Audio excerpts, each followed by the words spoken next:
शर्त पहले दीन का रहबर बनाइए।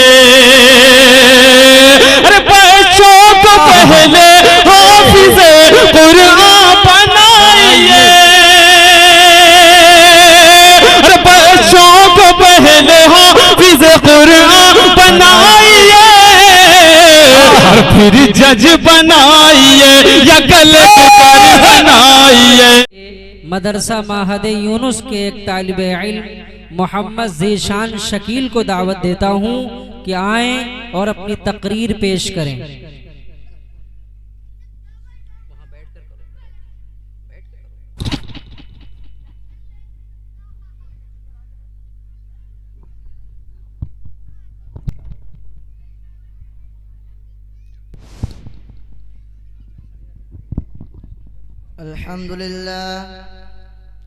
अल्हम्दुलिल्लाह रब्बिल आलमीन वस्सलातु वस्सलाम अला सय्यिदिल मुरसलीन व अला आलिहि व अस्हाबिहि अजमईन, अम्मा बाद।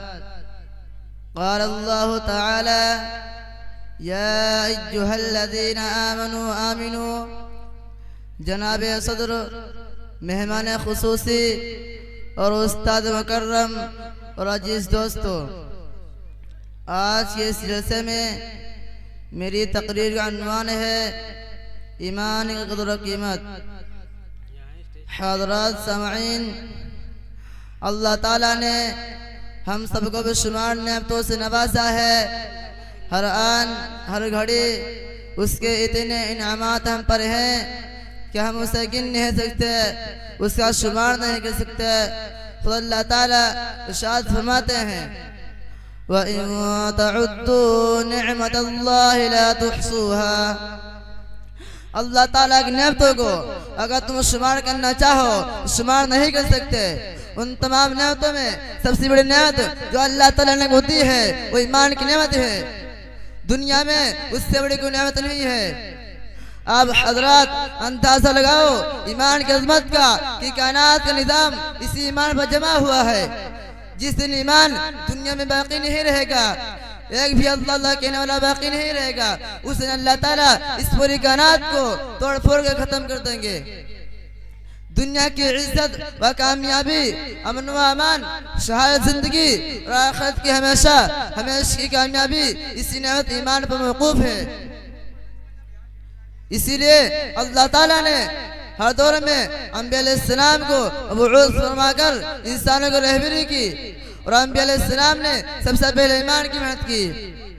अल्लाह के बंदों को समझाया कि अगर अल्लाह की दात का यकीन दिल में बसा लो, रिसालत को मान लो और आखिरत की दायमी जिंदगी का यकीन दिल में बिठा लो। ये तो आम चीजें बुनियादी हैं, यानी तौहीद, रिसालत, आखिरत। हज़रात सामईन, खुद अल्लाह ताला ने भी ईमान का मुतालबा किया, ईमान वालों ईमान लाओ। ईमान वालों से कहा जा रहा है कि ईमान लाओ। क्या मतलब? मतलब है कि ईमान पे ऐसी मेहनत करो, ऐसी मशक़ करो, ऐसी कुर्बानियां दो कि ज़बान के बोल दिल की गहराइयों में रच बस जाएं। मुहतरम हज़रात, ईमान भी सीखने की चीज़ है। इसीलिए सहाबा फरमाते थे हमने ईमान पहले सीखा, कुरान बाद में सीखा। ईमान यह सतह में नहीं रहता, घटता बढ़ता रहता है। अगर ईमान पर मेहनत होती है तो बढ़ जाता है, मेहनत नहीं होती तो गिरना शुरू होता है। एक हदीस में हुजूर सल्लल्लाहु अलैहि वसल्लम के इरशाद है कि ईमान तुम्हारे दिलों में इसी तरह पुराना कमजोर हो जाता है जिस तरह कपड़ा पुराना हो जाता है। लिहाजा अल्लाह ताला से दुआ करो कि ईमान को तुम्हारे दिलों में तासर रखे। अल्लाह ताला हम सबको ईमान की मेहनत के लिए कबूल फरमाए, आमीन। वमा अलैना इल्लल बलाग। अल्हम्दुलिल्लाहि रब्बिल आलमीन वस्सलातु वस्सलाम अला रसूलिहिल मुस्तफ़ा, अम्मा बाद। क़ाल अल्लाहु तबारक व तआला या अय्युहल्लज़ीना आमनू आमिनू। जनाबे सदर, मेहमान खुसूसी, उस्ताद मोहतरम, अजीज साथियों, आज के इस जलसे में मेरी तकरीर का अनवान है ईमान की कदर व कीमत। मोहतरम हजरात, अल्लाह ताला ने हम सबको बेशुमार नियामतों से नवाजा है। हर आन हर घड़ी उसके तमाम इनामत हम पर है, हम इसे गिन नहीं सकते, उसका शुमार नहीं कर सकते। खुद अल्लाह ताला इरशाद फरमाता है, वइन तउद्दू निअमतल्लाहि ला तुहसूहा। अल्लाह ताला की नियामतों को अगर तुम शुमार करना चाहो तो शुमार नहीं कर सकते। इन तमाम नियामतों में सबसे बड़ी नियामत जो अल्लाह ताला ने हमको दी है वो ईमान की नियामत है। दुनिया में उससे बड़ी कोई नियामत नहीं। आप हजरात अंदाजा लगाओ, ईमान की अजमत की कायनात का निजाम इस ईमान पर जमा हुआ है। जिस दिन ईमान दुनिया में बाकी नहीं रहेगा, एक भी अल्लाह अल्लाह कहने वाला बाकी नहीं रहेगा, उस दिन अल्लाह ताला इस पूरी कायनात को तोड़ फोड़ के खत्म कर देंगे। दुनिया की इज्जत व कामयाबी, अमन व अमान और दुनिया की इज्जत व कामयाबी, अमन व अमान और खुशहाल जिंदगी और आखिरत की हमेशा हमेशा की कामयाबी इस नियामत ईमान पर मौकूफ है।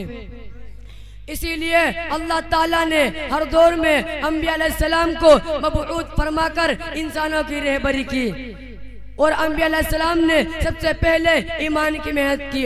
अल्लाह के बंदों को समझाया कि एक अल्लाह की ज़ात का यकीन दिल में बसा लो, ज़ात को मान लो और आखिरत की कामयाबी जिंदगी का यकीन दिल में बसा लो। ये तमाम चीजें बुनियादी हैं, यानी तौहीद, इसारत व आखिरत। मोहतरम हजरात, खुद अल्लाह ताला ने भी ईमान का मतलबा किया, ए ईमान वालो ईमान लाओ।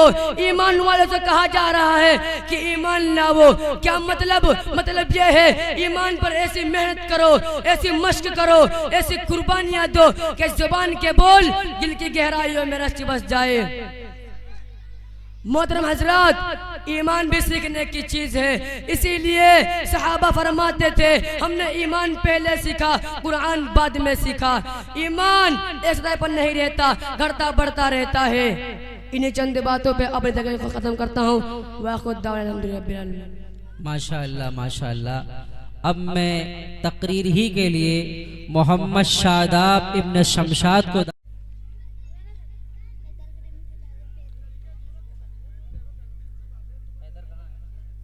अस्सलामु अलैकुम व रहमतुल्लाहि व बरकातुहू।